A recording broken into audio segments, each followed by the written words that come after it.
5 boxes are the typical activities that are available both in programmatic situations and in non-programmatic research situations. When a professor says to a student, I think you've got a lot of potential, come and work in my lab. He may not have a program, or she may not have a program, but there are elements of these programs. So Patricia Gondra at UC Davis developed these 5. Doing research, being involved in research, being mentored, getting mentoring along instrumental lines, that is learning how to do things, and social-emotional, getting mentoring that supports you and as an individual. Community involvement is a term we use that includes hanging around with other scientists, hanging around with faculty and adult scientists, hanging around with peer scientists.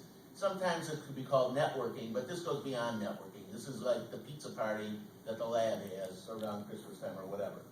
Academic support, which many of these programs have, which includes tutoring, and financial support, of course, supporting these students so they can engage in this work. The outcomes that we are interested in are the outcomes that we're all interested in. We want to know, are there improvements in performance? Do the students know how to do science? Are they developing their skills as scientists? Are they developing their leadership skills? Are they becoming committed to a career? Do they increase the likelihood, their subjective likelihood of going on? Are they satisfied, and so on? Now, the thrust, the gist of our approach is that these variables affect these variables only by affecting these mediators.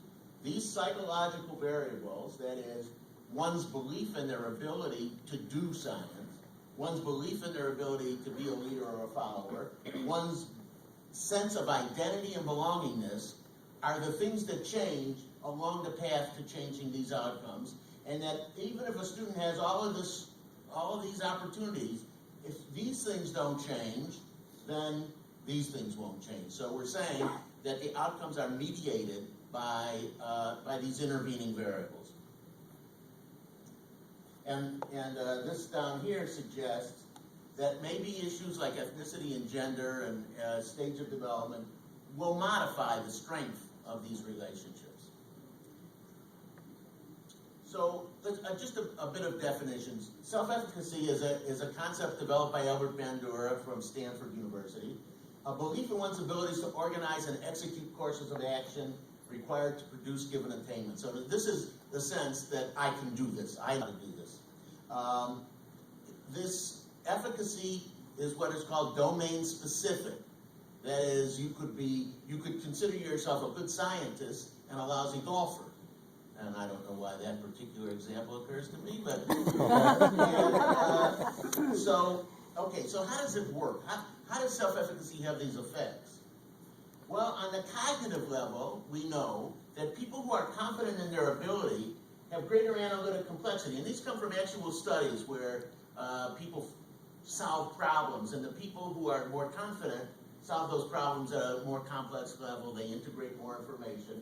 And we know that students who enter a class with confidence about their ability to perform take a much more strategic approach to the course. So, for example, a student who thinks that they're going to do really well in a course that has a paper, they might start thinking about what they're going to do on their paper in the second week, as we suggest to them, rather than in the week before the final, and they have to rush everything through. So they're more strategic.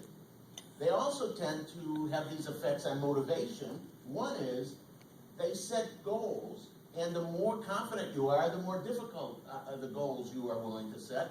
And there's a vast literature in organizational psychology that suggests setting specific and difficult goals results in higher performance. But also, one of the most important mechanisms here is what we call self-regulation, which means that the person who is acting, their motivation level makes them maintain a self-evaluation, a constant awareness of how they're performing, and modification if the trajectory that they see before them is not sufficient to reach the goal that they have laid out. So when you're self-regulating, this is intrinsically driven, and it's a much more powerful and efficient means of motivation than any kind of external motivation like giving people candy or whipping them if they don't make it. Identity refers to the student's sense that this is somebody who they are. And in our measures of this identity, we have two parts. One part is, I think being a scientist is the kind of person I am. And as you'll see, a big part of that is actually efficacy. I think I'm good at this, so I think I could do this. But also, I think that my personal self, who I am, who I see myself as, my background, my gender, my ethnicity, all the things that make up our sense of identity, are they compatible with being a scientist? Because we've all heard stories for underrepresented students whose friends or family say, what? You're going to do that? That's not us. We don't do that. And the other part is that they believe that they will be accepted into the community of scientists. So they feel a sense of belongingness. So we say here, this is who they are, and they feel that they'd be comfortable. Well, this is important, very, very important, because one, we all know this, we've all been there, and we see it every day at school. Identity development can be confusing. We come to college with multiple worlds, we come from multiple worlds, we have multiple identities, and Erickson, the psychologist Erickson said, the major purpose of late adolescence is to integrate these identities, to become an adult with a sense of who one is. So when a student is being exposed to some course of study that requires, that induces a sort of a new identity, they have to somehow figure out how to square that with their current identity. And second, of course, unfortunately, some social identities carry negative stereotypes. So this is the notion of stereotype threat, that certain members of our society are erroneously stereotyped as not intelligent or not capable. And they know that those stereotypes exist, and that creates tension for them in any situation in which that is at issue. And that can make the barriers to success in a field like STEM, with mathematics and so on, difficult subjects, difficult. And one of the other things we know, and in fact, Jamie Franco Zamudio, my professor of Spring Hills College in Alabama, actually showed us this, that academics, as have other researchers, academic sense is very much based on a sense of fit, that I belong in this environment. So,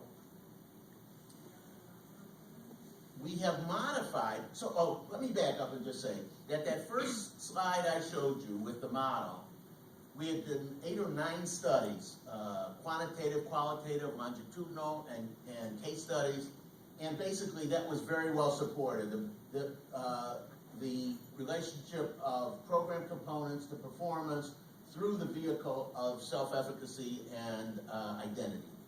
I don't have time to show you this, but I've got half a dozen slides actually that I had to drop because I never could have finished my talk that support this. So when we rewrote our proposal for renewal, we said we gotta get a little closer now. Our job is not just to find out new things; it's to find out new things that can help. And so, how can we get closer to the phenomenon? And we turn to the sources of self-efficacy that have been iterated by Dr. Bandura. So, enactive mastery, vicarious role modeling, social persuasion, and emotional experience. And the idea is that these are the avenues by which research experience, for example, includes inquiry, has an effect on science, inquiry, self-efficacy. So mastery experience, here are the 4 again. Mastery experience, and this is some of our scales that we use to study this, means that my experience tells me I can do this. So my professor told me that I'm a good student. I feel comfortable, I'm fast. I solve the problems faster than other students. Vicarious experience is learning about your likelihood of success by looking at other people and measuring their success. And, of course, if people that look like you are successful, it increases your subjective probability that you too can be successful because a similar person. So for example, if your older sibling goes to college and does well, then you say, oh, well, okay, I'm just as smart as she is, so I can do well. So that's vicarious experience. It also involves looking at other people and seeing how they're doing and using that to judge how well you're doing. Verbal persuasion refers to what people tell you about what you're doing. And most of us in this room, I guess, I would hypothesize, had parents who told us we were smart and that we could do anything. Because we start to believe that after a while. They keep saying it over and over. I remember the time I got a D in arithmetic in the 4th grade, and my mother told me I was too smart to get a D. And I said, gee, I wonder how she knows that, because my teacher thinks I'm dumb enough to get a D. And then the last area is emotional experience, which is essentially how you feel when you're doing science. You know, so National Geographic comes out, you go, oh, cool, you know, they're going to talk about species differentiation or something. That's exciting. Or when you're in the laboratory, you just kind of feel like, oh man, this is cool. I like it. So that is our hypothesis. Our initial hypothesis was that these 4 variables, which we can measure with self-report scales, will have an impact on efficacy, which will in turn have an impact on performance and commitment. Well, what we found was not exactly what we were looking for, which is why we do research. Because if we knew it all ahead of time, we could write the textbooks. What happened was we factor analyzed these scales. Now, I don't know how many of you are familiar with factor analysis, but when you have a number of scales like this on a questionnaire, you can submit them to an analysis which looks to see where items are clustered, where there's kind of a vector, or you know, in a sense, a mathematical vector that draws these items. So instead of 4, mastery and verbal persuasion and so on, we came up with 2. One was related to performance-based sources, which is all the things that tell you you're doing good, not differentiated by who told you, not whether your mother told you or your peers or your role models or your professors or your performance. All of those came together, and these were things that people said, yeah, I learned about how good I am by this. The other one was what we call ecological fit from the literature on student attrition and student commitment and satisfaction, which has quite a volume of research suggesting that when people feel they belong in an environment, that they fit, that there's a good match between their skills and their goals and their values and the place that they're studying.